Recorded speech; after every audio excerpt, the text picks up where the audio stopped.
गिबियावनो खुलुमग्रोनायखौ जासिग्रोबाय। दिनैनि फुंबिलिनि गोदान खौराङाव फिन खनसेबाव आरोबाव बरायना लाग्रोबाय। दिनै 22 जुलाइ दिनैनि सुंद' खौराङाव फिन खनसेबाव आरो बरायना लाग्रोनाय जाबाय। गिबि रादाबावनो दङ आसामनि दिहिङियाव हाग्रानि अमाजों गाग्लोबनायाव सासे आबादारिनि जोखोम। थांनाय 21 जुलाइ खालि आसामनि दिहिङियाव हाग्रानि अमाजों गाग्लोबनायाव सासे आबादारिनि अतुपुत रेहमानआ गाज्रि जोखोम जादों होननानै मिथिनो मोन्दों।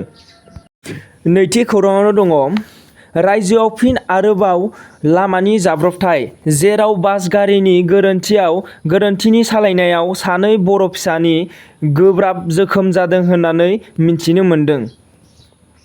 थामथि रादाबावनो दङ आसामनि chief minister doctor Himanta Biswa Sharma बिथाङा बुंदों जे 2041 मायथाइयाव आसामाव मुस्लिम रायजोसो जासिगोन होननानै बुंदों। बे खौरांखौ फोरमायदों उकिल गगৈ बिथाङा। दिनैनि सुंद' रादाबा बेसेनोसै। भिडिअखौ नोंथांमोना लाइक, शेयार, साबस्क्राइब खालामनो दाबाव। जेनेबा आङो गोदान लेटेस्ट लाबोनो हानायनि नोंथांमोना भिडिअखौ साबस्क्राइब खालामनानै लाबानो जाबाय।